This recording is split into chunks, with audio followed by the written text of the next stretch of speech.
Assalamualaikum warahmatullahi wabarakatuh. Salam sejahtera untuk kita semua. Di hari yang berbahagia ini, kelompok kami akan mempresentasikan hasil diskusi kami tentang optimasi keuntungan dengan metode grafik dan diimplementasikan ke R programming. Sebelum masuk ke pembahasannya, izinkan saya untuk memperkenalkan anggota terlebih dahulu. Next. Yang pertama yaitu ada Reza Fitri, yang kedua ada saya sendiri Nurul Humayros, yang ketiga ada Widya Teresia Putri, yang keempat ada Diana Tama, dan yang terakhir ada Anastasia Alia Putri. Selanjutnya kita akan masuk kepada latar belakang. Jadi kami mengambil studi kasus di Sarapan Pagi Busri yang merupakan UMKM yang menjalani berbagai menu sarapan seperti lontong, nasi gemuk, soto, dan juga bubur ayam. Jadi Sarapan Pagi Busri ini berlokasi di Jalan Jambi Moro Bulian, Mendalo Darat, Kecamatan Jambi Luar Kota, Kabupaten Muaro Jambi. UMKM ini didirikan oleh Ibu Sri Wulan pada tahun 2017. Salah satu masalah yang dihadapinya yaitu menentukan jumlah produksi yang seharusnya optimum agar diperoleh keuntungan atau pendapatan yang maksimal. Masalah optimasi produksi usaha sarapan pagi Busri yaitu menentukan keuntungan maksimal dari dua jenis menu yang dihasilkan yaitu nasi gemuk dan lontong. Adapun tujuan dari studi kasus ini yang pertama menentukan solusi optimal dari jumlah produksi lontong dan nasi gemuk yang dapat memaksimalkan keuntungan dari bisnis. Yang kedua yaitu menerapkan metode grafik dalam penyelesaian masalah optimasi produksi dan penjualan. Lalu yang terakhir mengimplementasikan metode grafik dalam R programming untuk mempermudah perhitungan dan visualisasi hasil optimasi. Adapun manfaat dari penelitian ini yang pertama yaitu menambah wawasan mengenai penggunaan metode grafik. Yang kedua memberikan panduan praktis bagi pelaku usaha yaitu khususnya industri untuk mengoptimalkan keuntungan berdasarkan kapasitas produksi dan permintaan pasarnya dengan memanfaatkan metode grafik dan teknologi pemrograman R. Lalu manfaat yang terakhir menjadi referensi dalam penerapan metode optimasi grafik serta implementasinya menggunakan R programming di berbagai bidang lain, termasuk bisnis kecil dan juga menengah. Pembahasan selanjutnya akan dilanjutkan oleh teman saya, Diana Tama.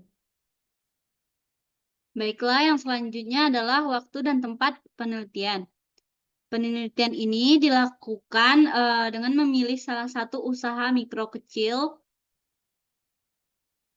menengah atau UMKM yaitu Sarapan Busri yang bertepatan di Jalan Jambi, Muara Bulian nomor KM 15 Mendalo Darat, Kecamatan Jambi Luar Kota, Kabupaten Muaro Jambi yaitu di Jambi. Waktu penelitian dilakukan pada hari Jumat 4 Oktober 2024.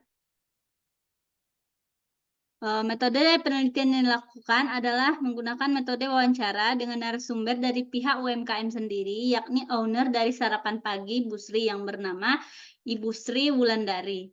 Dengan metode ini, kami menanyakan beberapa pertanyaan terkait keuntungan penjualan dan produksi untuk memperoleh data yang mendalam dalam penyusunan laporan studi kasus ini. Next. Hasil dan pembahasan. Menurut hasil wawancara yang telah kami lakukan sebelumnya, dalam sehari usaha Busri menyediakan bahan baku utama yaitu 6 kg beras dengan masing-masing digunakannya 4 kg beras untuk pembuatan nasi gemuk dan 1 kg beras untuk pembuatan lontong. Untuk bahan lainnya, Ibu Sri menggunakan 5 kg santan untuk nasi gemuk dan 1 kg santan untuk lontong. Untuk bahan telur menggunakan 40 butir telur untuk nasi gemuk dan 6 butir telur untuk lontong. Dalam sekali produksi, Ibu Sri berhasil menjual 40 porsi nasi gemuk dari 4 kg beras dan 6 porsi lontong dari 1 kg beras. Keduanya dijual dengan harga 10.000 per porsi, dengan biaya produksi nasi gemuk 6.000 per porsi dan lontong 7.000 per porsinya. Baiklah, selanjutnya akan dilanjutkan oleh teman saya, Alia. Baiklah, di sini saya akan memaparkan data produksi dari usaha sarapan pagi Ibu Sri. Data yang digunakan dalam penelitian ini diperoleh berdasarkan hasil wawancara yang telah dilakukan. Diketahui bisnis milik Ibu Sri ini menyediakan beberapa menu seperti nasi gemuk dan juga lontong. Dalam sehari, usaha Ibu Sri menyediakan bahan baku utama yaitu 6 kg beras, yang masing-masing digunakan 4 kg beras untuk pembuatan nasi gemuk dan 1 kg beras untuk pembuatan lontong. Bahan lain yang Ibu Sri gunakan yaitu 5 kg santan untuk nasi gemuk dan 1 kg santan lagi untuk lontong. Dan untuk bahan telur menggunakan 40 butir telur untuk nasi gemuk dan 6 butir telur untuk lontong.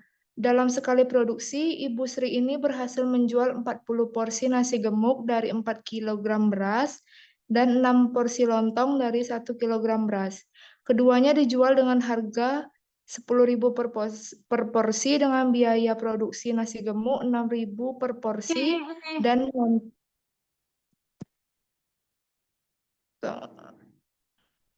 Apa tuh? Next.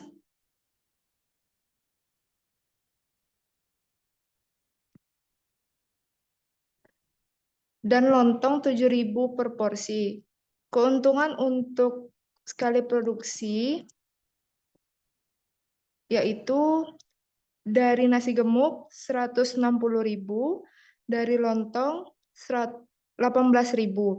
Dengan harga jual masing-masing menu yaitu harga jual nasi gemuk 400.000, lalu harga jual lontong 60.000. Dan biaya produksi dari nasi gemuk totalnya 240.000, lalu lontong 42.000. Selanjutnya akan dilanjutkan oleh teman saya, Reza. Baiklah, terima kasih. Selanjutnya yaitu menghitung optimalisasi keuntungan dengan perhitungan manual.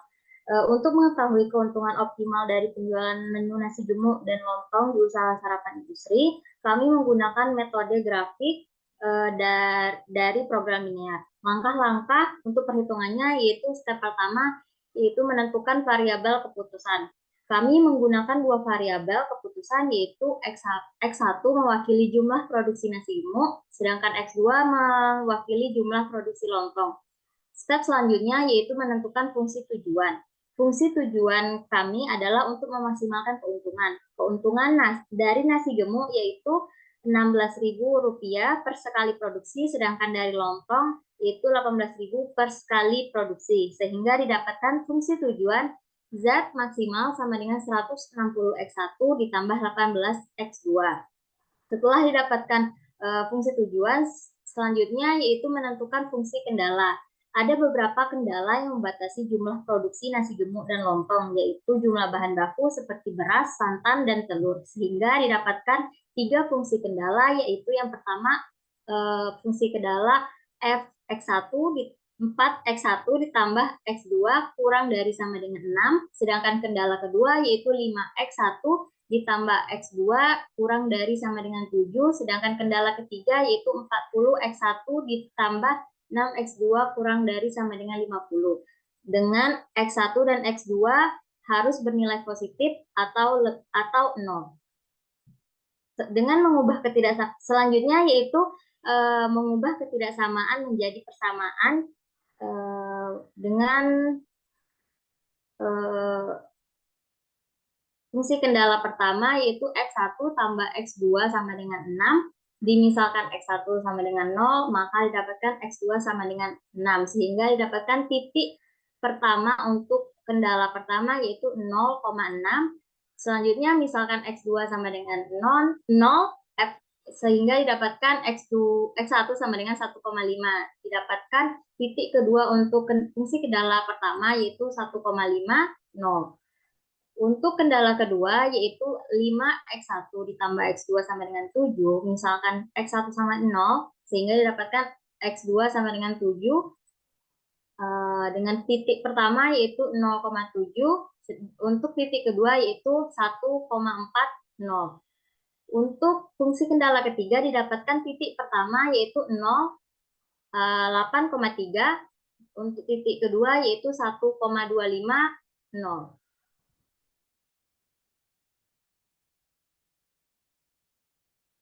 Setelah didapatkan titik-titik dari proses sebelumnya, yaitu memasukkan titik-titik tersebut menjadi garis di dalam bidang koordinat kartesius, sehingga didapatkan grafik seperti yang digambar. Didapatkan daerah visible, yaitu wilayah di mana semua kendala terpenuhi. Daerah visible ditandai dengan daerah yang bertanda warna abu-abu. Selanjutnya yaitu mengeliminasi dan mensubstitusi titik-titik tersebut ke dalam nilai X1 dan X2. Didapatkan F1 ditambah X2 sama dengan 6, 5X ditambah X1 sama X2 sama dengan 7, didapatkan X1 sama dengan 1. Selanjutnya, substitusikan X1 sama dengan 1 ke dalam fungsi kendala, yaitu didapatkan X2 sama dengan 2. Substitusikan nilai X1 dan X2 yang telah didapatkan sebelumnya ke dalam fungsi tujuan, sehingga didapatkan keuntungan maksimal dari produk yang dijual Ibu Sri, yaitu sebesar Rp196.000. Demikian presentasi kami. Saya lanjutkan kepada teman saya, Widya Teresia Putri. Untuk selanjutnya yaitu optimalisasi dengan R programming. Yang pertama, kita akan memanggil library LPsolve yang menyediakan fungsi untuk memecahkan masalah program linear. Fungsi objektif yang akan kita maksimalkan ini adalah 160.000 sebagai X1 dan 18.000 sebagai X2 yang didefinisikan dalam variabel fungsi tujuan. Ini berarti kita memiliki dua variabel keputusan, X1 dan X2 masing-masing dengan koefisien 160.000 dan 18.000. Yang kedua, matriks batasan yang didefinisikan dalam bentuk matriks dengan variabel batasan. Matriks ini mempresentasikan koefisien dan variabel keputusan dalam setiap batasan.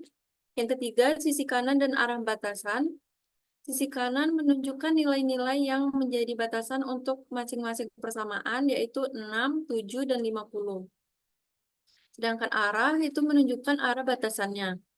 Yang keempat, pemanggilan fungsi optimasi dengan fungsi LP digunakan untuk menyelesaikan masalah optimasi. Parameter yang digunakan adalah max yang menunjukkan kita akan memaksimalkan fungsi tujuan dengan memasukkan fungsi tujuan, batasan, arah, dan sisi kanan. Setelah itu barulah didapat hasil optimasi, yaitu X1 sama dengan 1,25 dan X2 sama dengan 0 dengan nilai maksimum sebesar 200.000. Next. Berikut ini adalah hasil grafik yang diperoleh dari R programming. Baiklah, kesimpulan dari penelitian kami berdasarkan hasil analisis data studi kasus melalui wawancara mengenai optimalisasi produk lontong dan nasi gemuk di sarapan Bu Sri milik Ibu Sri Wulan yang berlokasi di Mendalo Darat, Kecamatan Jambi Luar Kota, maka dilakukan perhitungan dengan menggunakan program linear melalui metode grafik. Dengan menggunakan metode tersebut, dapat diperoleh hasil untuk X1 sama dengan 1, X2 sama dengan 2, dan Zmax sama dengan 196.000, yang menyatakan bahwa keuntungan maksimal per harinya sebesar 196.000 dengan jumlah produksi lontong yang menghasilkan 6 porsi dan jumlah produksi nasi gemuk sebanyak 40 porsi. Dari pernyataan tersebut dapat disimpulkan bahwa dalam kasus ini metode grafik dapat menjadi acuan untuk pengambilan keputusan manajerial. Baiklah, itu saja saya kembalikan kepada moderator. Baiklah, terima kasih Widya. Dengan ini kami mengakhiri presentasi dari kelompok kami. Kami berterima kasih atas perhatiannya dan jika terdapat kekurangan atau kesalahan dalam penyampaian, kami mohon maaf.